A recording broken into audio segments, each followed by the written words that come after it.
Hello tout le monde, j'espère que vous allez bien et bienvenue sur cette nouvelle vidéo. Aujourd'hui je suis d'humeur nostalgique et j'ai envie de commencer une nouvelle série de vidéos un peu dans cette veine là. Je sais que c'est quelque chose que vous aimez aussi beaucoup, puisque vous aimez beaucoup ma série de vidéos sur les décors disparus et sur les attractions disparues. Et oui, j'ai entendu vos demandes à ce sujet et des choses arrivent pour cette série également. Mais aujourd'hui, j'ai envie de vous parler d'un truc dont j'ai vraiment envie de vous parler depuis des années. À chaque fois je me dis, il faut que je fasse une vidéo sur cette époque. Parce que c'est l'époque à laquelle pour moi, tout a commencé, c'est l'époque à laquelle je suis tombée littéralement amoureuse de Disneyland Paris et je sais que c'est une époque qui est chère à beaucoup d'entre vous aussi. Donc, aujourd'hui, vous l'aurez compris si vous me suivez depuis quelques années maintenant, je vais vous parler du 15e anniversaire de Disneyland Paris qui est littéralement l'anniversaire qui a tout changé sur la première destination touristique européenne. Installez-vous, prenez un café parce que j'ai plein de choses à vous dire sur ce qui est pour moi et pour plein d'autres fans le meilleur anniversaire ever de Disneyland Paris. Mieux que les 30 ans. Si, je t'assure.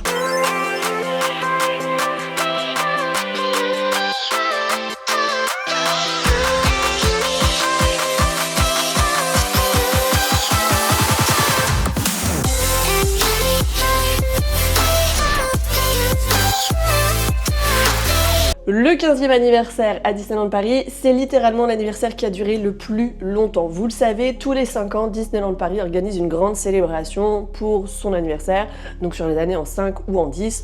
Le 5e, le 10e. Le 10e, c'était pas officiel, mais c'était l'ouverture du parc Walt Disney Studios. Voilà, devenu Disney Adventure World il y a quelques semaines. Le 15e, dont on va parler aujourd'hui, le 20e, le 25 et enfin le 30e, époque à laquelle beaucoup d'entre vous est arrivé aussi sur la destination, qui a eu un retentissement international. En même temps, ils ont fait scintiller la Tour Eiffel, je veux dire, bon. Mais moi, vous le savez, si vous me suivez depuis quelques temps maintenant, c'est au moment de l'époque du 15e anniversaire que j'ai commencé à aller à Disneyland Paris. Mon premier pass annuel, il date justement de 2008, et je n'ai plus jamais quitté la destination.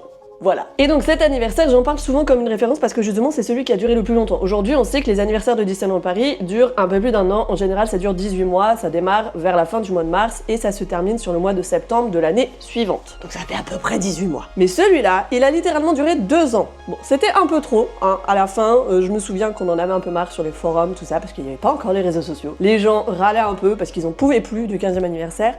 Mais finalement, avec le recul, moi c'est quand même une époque qui me manque. C'était simple. Et c'était cool, et c'était bien, et c'était beau, et c'était vraiment le plus bel anniversaire. Donc il a démarré le 1er avril 2007, il s'est terminé le 7 mars 2009, soit 23 mois de célébration. Et pourquoi c'est un anniversaire qui a tout changé à Disneyland Paris? C'est parce que au-delà des célébrations liées au 15e anniversaire, ça a été aussi l'ouverture de plusieurs attractions qui sont devenues aujourd'hui des attractions majeures du parc Walt Disney Studios, Disney Adventure World. En l'occurrence, les attractions Crush Coaster, Cars 4 Euro Rally, Stitch Live et The Twilight Zone Tower of Terror. Tout ça, ça date de cet anniversaire-là. Alors, qu'est-ce qu'on retrouvait sur le parc Disneyland, puisque c'était là qu'avait lieu la majorité des célébrations du 15e anniversaire à Disneyland Paris, au niveau des décos.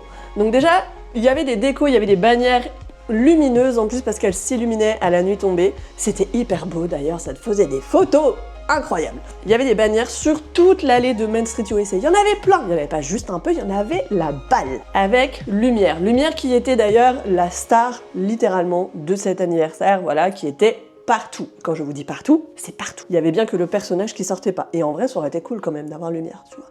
Même si ça aurait été un peu kitsch. Parce que je sais pas si vous avez vu Lumière dans le spectacle The Beauty and the Beast à Walt Disney World, c'est quelque chose. Mais donc il y avait des bannières partout, depuis les Fantasia Gardens jusqu'à l'entrée au-dessus du Disneyland Hotel et surtout Main Street USA. C'était hyper canon. Il y avait aussi cette statue de lumière au niveau de l'entrée d'Emporium. Alors, on n'aime pas parce que ok, c'est pas hyper fidèle, c'est un peu cartoon, mais moi personnellement, je trouve ça très cool. Je dis pas que c'est hyper beau, je dis que j'aimais bien le truc. Il y avait aussi d'ailleurs, en parlant de lumière, des photolocs lumière. Alors pas avec le personnage, mais des décors, voilà, pour se prendre en photo devant avec lumière. Il y en avait plusieurs, voilà, sur Main Street, sur Central Plaza, il y en avait, je crois, 2-3 sur la place, tu vois. Je sais plus s'il y en avait pas dans les Landes, d'ailleurs, si certains d'entre vous étaient là à cette époque-là et s'en souviennent, n'hésitez pas à me le préciser en commentaire. J'ai l'impression qu'il y en avait à Fantasyland, mais j'ai pas envie de vous dire de bêtises, donc voilà, je suis plus très sûre de ce souvenir-là. Il y avait un médaillon 15 sur le château, voilà, pile au centre, au niveau du vitrail, mais surtout, surtout, et ça c'est un truc que j'avais suivi littéralement tous les jours, sur le site qui à l'époque s'appelait dlrp.fr et qui était mené par Alex, il y avait 15 bougies avec 15 personnages sur le château, sur chaque tourelle, sur chaque balcon du château de la Belle au Bois dormant. Et ces bougies, on va en reparler dans 3 secondes, s'illuminaient chaque soir lors de la bougie illumination. Et ces personnages qui tenaient les bougies, donc les 15 bougies du 15e anniversaire de Disneyland Paris, ils étaient un peu genre en bronze, tu vois. Et c'était hyper beau, c'était hyper mignon, alors c'était petit, parce que bon ben oui, en effet, tu peux pas mettre des personnages géants, encore que je pense qu'en vrai, les statues étaient quand même grosses, mais voilà. C'était une petite déco discrète, mais c'était vachement bien. Vraiment, c'est, je pense, mon souvenir préféré de cette saison-là. Les bougies personnages sur le château. C'est un truc qu'ils ont plus jamais fait d'ailleurs, ils ont plus jamais mis de déco sur le château. Il y a plus parce que maintenant il y a des projections, il y a voilà, donc il y a aujourd'hui Disney Tales of Magic, avant il y avait Dreams, voilà. Donc tout ce qui va pas être du château sort un peu du mapping, donc il y a plus de déco aujourd'hui sur le château et d'ailleurs je regrette fortement qu'il y ait même plus les toits étoilés ou les toits illuminés. Bref, vous aurez compris ce que je veux dire sur le château. C'est un truc que vraiment je regrette, j'aimerais vraiment qu'ils le remettent. Ça a pas l'air d'être d'actualité cette histoire. Mais voilà, ces 15 bougies s'illuminaient donc chaque soir avec le spectacle de la bougie illumination. Le spectacle de la bougie illumination, il était tout simple en vrai, puisque c'était Mickey en tenue du 15e anniversaire, qui montait sur scène avec des danseurs qui avaient juste des drapeaux. C'était juste ça, ils faisaient bouger des drapeaux, donc on n'était pas sur la scénographie de la décennie. Hein. Mais la musique... Attendez, je vous en remets un morceau. Je vais être démonétisée, je m'en fous, mais je vous en remets un morceau.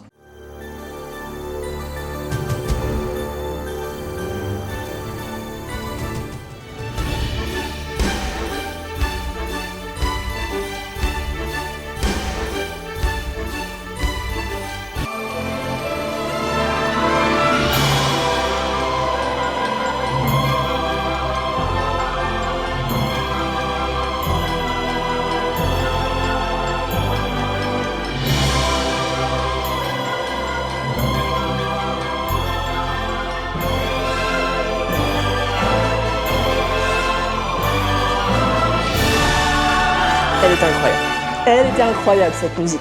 Elle était exceptionnelle. Et c'est une musique qu'on entendait dans le film Peter Pan qui était sorti dans les années 2000, qui d'ailleurs n'est même pas un film Disney, je crois. Voilà. Mais qui était tellement féerique, tellement magique en fait. Cette musique pour moi, je pense que c'est une des meilleures musiques de Disneyland Paris ever. Et donc lors de cette bougie illumination, Mickey à un moment donné se retournait vers le château et allumait les bougies une par une du château. C'est tout simple, mais c'était féerique. Après, il n'y avait pas de spectacle nocturne particulier, puisque je crois que c'était la Fantillusion qui passait à ce moment-là, voilà. Donc c'était pas... il y avait rien après, en fait. Il y avait peut-être un feu d'artifice. Le soir, à part ça, en gros, il y avait pas grand-chose. En revanche, le 15e anniversaire, c'est aussi une nouvelle parade, qui est pour moi, pareil, une de mes parades préf. Voilà, mais de toute façon, il y a beaucoup de choses qui sont mes choses préf à Disneyland Paris, parce que j'ai un affect avec cette saison, vous l'avez compris. Et en fait, cette parade, c'est la Dood. La Disney Once Upon a Dream Parade. Et pourquoi est-ce que cette parade est particulièrement appréciée par les fans Disney? C'est parce que c'est une parade qui était vraiment novatrice pour l'époque et qui proposait des choses qui aujourd'hui n'existent plus, justement, mais qui vraiment étaient, à ce moment-là, vraiment audacieuses. Sur cette parade, il y avait 7 à 8 chars, ça dépend comment on compte le dernier char des princesses, mais on va dire qu'il y avait 8 unités, voilà, avec beaucoup de performeurs au sol. Et les chars étaient des chars doubles, c'est-à-dire qu'en fait, il y avait un côté qui était pour un film, l'autre côté qui était pour un autre film. À part le premier char d'ouverture du 15e anniversaire, c'était la lune avec Mickey et les personnages et les Fab Five, les fameux comme on les appelle. Et cette parade avait une musique qui était, pareil, iconique. Just Like We Dreamed It. Si vous ne la connaissez pas, pareil, je vous en remets un petit morceau.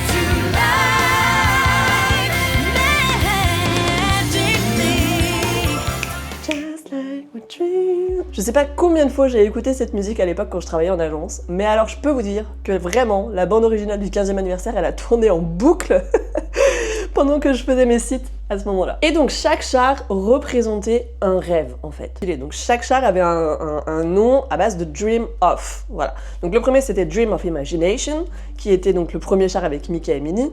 Le second c'était Dream of Fun and Laughter. Et vraiment ce char-là, quand je l'ai découvert, vraiment c'était exceptionnel. Ils avaient fait un char avec la maison qu'on voit dans Alice au Pays des Merveilles et Alice qui dépasse de cette maison. Incroyable. Et sur la face arrière de ce char-là, c'était le chalet, le village un petit peu finalement de Pinocchio qui était représenté. Sur un char. C'était génial. Le troisième char, c'était Dream of Friendship avec Toy Story d'un côté et Winnie l'ourson de l'autre. Et d'ailleurs, la partie Winnie l'ourson était particulièrement impressionnante parce que la plupart du temps, après sur la fin, c'était plus trop le cas parce qu'il y avait eu des petits accidents, mais il y avait Tigrou qui était monté sur ressort, il avait des espèces d'échasses rebondissantes et donc en fait il sautait littéralement pendant toute la parade. C'était vraiment hyper impressionnant. Le quatrième char, c'était Dream of Fantasy avec une partie Peter Pan, avec l'avant du bateau de Peter Pan. Et l'arrière, c'était Mary Poppins sur son carrousel. Ensuite, on avait Dream of Power avec tous les méchants. Et ça, c'était un char qui était pareil, exceptionnel, puisque t'avais Jafar en serpent, il y avait Hadès, il y avait Scar, il y avait Maléfique en rouge, elle faisait flipper, il y avait Ursula en énorme, il y avait Evil Queen, et surtout, il y avait Chernabog de Fantasia. Et le char, il fumait et tout, enfin, c'était hyper impressionnant. Enfin, on avait Dream of Adventure avec le Roi Lion et le Livre de la Jungle. Et pour terminer, on avait les Dream of Romance avec les princesses. Et d'ailleurs, ce char des princesses a été rassemblé en une seule unité qui défile encore aujourd'hui parfois sur la Princess Week au mois d'août. Et là où cette parade était particulièrement novatrice, c'est qu'en plus du coup de ces chars, elle diffusait des parfums en fait. Chaque char diffusait une odeur particulière, notamment sur le char des méchants, t'avais cette odeur un petit peu de brûlé, tu vois. Et sur, je sais plus c'était lequel, mais il y en avait un qui diffusait une odeur un petit peu de bonbon, ce côté un petit peu sucré, enfin voilà. Et du coup, chaque char faisait appel à tous nos sens, que ce soit le visuel, l'ouïe, le goût encore que si, parce qu'à un moment donné, ils distribuaient des bonbons et des cookies quand même, les personnages. Et enfin, cette parade, c'est aussi la toute première parade qui avait des show-stop, du coup. Il y avait des show-stop avec les personnages qui descendaient des chars et qui du coup faisaient une petite animation au niveau des spectateurs. Que ce soit sur Main Street, sur Fantasyland, sur Times Square, bref, sur le trajet de la parade. Et ça, c'est quelque chose qui pour le coup a été conservé après sur les autres parades, puisqu'aujourd'hui, on a les scènes centrales avec les show-stop devant le château de la Belle au Bois dormant. Et d'ailleurs, ces scènes centrales, c'est pareil. C'est quelque chose qui est hérité un petit peu du 15e anniversaire de Disneyland Paris, puisqu'avant, si vous regardez des photos de Disneyland Paris avant 2007, il n'y a pas de scène au milieu. Tout ça, c'est quelque chose qui est arrivé avec le 15e anniversaire. Avant la scène du château, c'était le théâtre du château, qui aujourd'hui existe encore d'ailleurs. Et c'est là-bas qu'avaient lieu les spectacles majeurs du parc Disneyland. Mais depuis le 15e anniversaire, il y a des scènes qui ont été installées. Donc au début, c'était une toute petite scène. Celle du 15e, c'est une toute petite scène qui est vraiment au milieu de Central Plaza et qui servait principalement pour la bougie illumination. Et après, sur des spectacles, voilà, saisonniers, notamment pour Noël ou pour Halloween. Cette scène, à la fin du 15e anniversaire, elle a été détruite pour qu'une autre scène, énorme d'ailleurs, prenne sa place pour les saisons suivantes. Scène qui a, elle aussi, finalement été détruite pour être remplacée par les 4 scènes centrales qu'on connaît aujourd'hui et qui n'ont pas bougé depuis bien longtemps. Mais c'était pas tout. Le 15e anniversaire, c'est aussi des petites cavalcades. Certaines plus heureuses que d'autres. Le 15e anniversaire, c'est aussi le Disney's Character Express. Donc celui-là, on en a déjà parlé dans une vidéo que je vous avais fait sur le train qui a littéralement été le truc le plus recyclé de Disneyland Paris puisqu'il est issu de la toute première parade de 1992 et qu'il a duré justement jusqu'aux années post-Covid puisqu'il défilait avec le train du chat de Cheshire. Voilà, il a connu je ne sais pas combien de versions. Je vous avais fait une vidéo à ce sujet. Si jamais c'est quelque chose qui vous intéresse, je vous invite à la revoir ou à la découvrir. Mais donc, ce petit train des personnages, le Disney's Character Express, du coup, était aux couleurs du 15e anniversaire et faisait des arrêts plusieurs fois par jour devant le château. Et du coup, les personnages descendaient et on pouvait prendre des photos facilement avec eux. À l'époque, c'était plus facile, puisqu'encore une fois, il n'y avait pas les réseaux sociaux, c'était pas la guerre à celui qui a la meilleure photo. Il n'y avait pas tout ce qu'il y a aujourd'hui, voilà, par rapport à ça. Et c'était chill, et c'était bien. Je parle comme une vieille, ça y est. Mais voilà, en tout cas, tout ça pour dire que ce petit train des personnages passait plusieurs fois par jour avec les persos, qu'ils s'arrêtaient, c'était pas juste un défilé comme c'était le cas à la fin là sur la version chez Shirecat, qu'on pouvait prendre facilement des photos avec les persos, donc il y avait plein de personnages Disney sur celui-ci, et c'était très facile d'accéder aux personnages pour prendre des photos avec eux. Et le dernier truc qu'il y avait, et ça c'est pareil, on en a déjà parlé dans une vidéo, je me rappelle que j'avais fait pendant les confinements, justement, les trucs un petit peu foireux de Disneyland Paris, parce que justement c'est quelque chose qui n'a pas duré. Pour le coup c'est le truc qui a sauté le premier sur le 15e anniversaire. Si vous suivez mes vidéos depuis quelques années, vous savez de quoi je parle de Alphabet You Are. Alphabet You Are, je pense que ça fait partie des trucs les plus malaisants que Disneyland Paris ait fait. Donc tout n'est pas incroyable finalement sur le 15e anniversaire. Voilà. Non, ça fait partie des trucs les plus malaisants que Disneyland Paris ait fait parce que tout simplement, c'était des lettres personnages, voilà. Sur le principe, en vrai sur le concept, c'est pas déconnant. Je pense que quand tu imagines le truc, ça fait du sens. Mais dans la vraie vie, quand ça a vraiment lieu, c'est vraiment bizarre. Je vous mets les images là pendant que je vous en parle, vous me direz ce que vous en pensez. Mais c'est quand même vraiment chelou, parce qu'en plus tu ne vois pas, du coup, ces lettres, ce sont des lettres, donc elles n'ont pas de visage, elles n'ont pas d'expression, elles n'ont pas de... Et je pense que c'est ça qui est malaisant, en fait, dans l'histoire. Et en fait, du coup, voilà, c'était les lettres qui formaient le mot Disneyland, et chaque lettre, du coup, était un personnage. Et d'ailleurs, finalement, ce concept, il a été récupéré il n'y a pas si longtemps que ça, puisque là, actuellement, pendant que je tourne cette vidéo, dans les boutiques de Disneyland Paris, il y a une collection avec, je crois que c'est un Spirit Jersey, il y a un Bob et un tote bag, où c'est écrit Disneyland Paris en lettres de personnages, tu vois. Ce concept de finalement mettre des personnages sur les lettres avec la typo Disney, en soi, il fonctionne sur du merch. Sur une parade, c'est autre chose. Ah, c'était bizarre. Non, franchement, c'était chelou. Voilà, et c'est quelque chose qui a très rapidement disparu, puisque je pense que les gens étaient très perplexes par rapport à ça.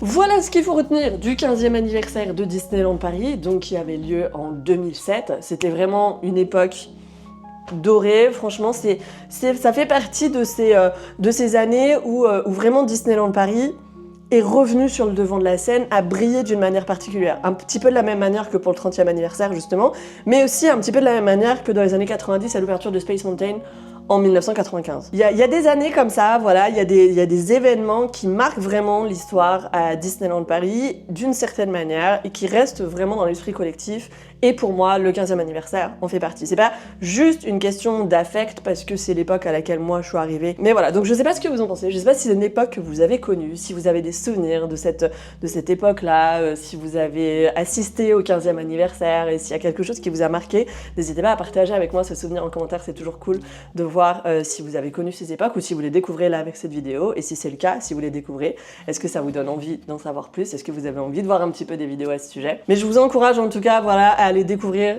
des vidéos de la parade, des vidéos de la bougie illumination. Et finalement, en comparant, on se rend compte qu'il y a quand même beaucoup de choses qui sont aujourd'hui héritées de cette période-là. Et puis surtout, qu'on a progressé en termes de spectacle. C'est ce qu'il faut retenir. Merci à vous d'avoir regardé cette vidéo jusque-là. J'espère qu'elle vous a plu, qu'elle a réveillé des souvenirs en vous. J'ai pas parlé du merchandise, mais évidemment, il y avait énormément de merchandise lié au 15e anniversaire. Très beaux produits, une collection qui était, je trouve, hyper raffinée. Alors aujourd'hui, il y a davantage de collections sur les anniversaires, parce qu'en général, ils sortent 3 ou 4 collections différentes, avec des styles et puis surtout des cibles différentes. À l'époque, c'était un petit peu plus simple que ça. Il y avait juste un médaillon 15 partout, sur tout. Mais voilà, je voulais quand même vraiment vous faire une vidéo sur cet anniversaire-là. On aura l'occasion de reparler des autres anniversaires. J'ai très envie de vous parler aussi de 1997 avec le 5e anniversaire et le Festival des Fous. Je pense que je le ferai dans d'autres vidéos. Et n'hésitez pas à me dire en commentaire aussi quels autres, voilà, moments un petit peu clés de l'histoire de Disneyland Paris vous voulez que j'aborde, ça me fera vraiment plaisir. Et puis voilà, merci à vous d'avoir regardé cette vidéo jusque-là. Si elle vous a plu, on n'oublie pas les petits pouces en l'air, c'est important, ça me fait toujours très plaisir. Et je vous dis à très vite pour une nouvelle vidéo nostalgique de cette nouvelle série. Bisous!